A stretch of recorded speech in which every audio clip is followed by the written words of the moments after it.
Quand le prophète de Dieu opère dans la divinité, quand Dieu permet que son serviteur opère dans la divinité pour accomplir le miracle dans la vie de ses enfants, la Bible dit qu'il y a beaucoup d'appelés, il y a peu d'élus. Opérer dans la divinité, c'est jouer le rôle de Dieu au milieu de son peuple. Opérer dans la divinité, c'est représenter Dieu. Opérer dans la divinité, de faire le travail que Dieu devrait faire au milieu de son peuple. Opérer dans la divinité, c'est communiquer les choses de Dieu. Dieu dit, je confirme la parole de mon serviteur. Moi, Dieu ne dit pas, je confirme la parole de Dieu. Parce qu'il dit, c'est mon serviteur.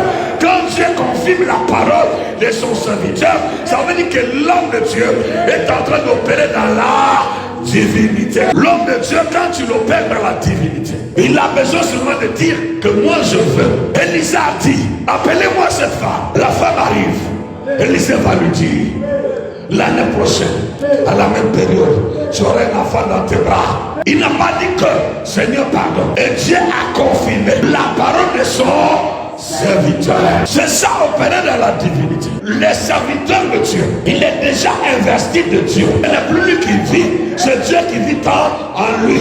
Ce n'est plus lui qui parle, c'est Dieu qui parle en lui. Exode chapitre 4, le verset 16.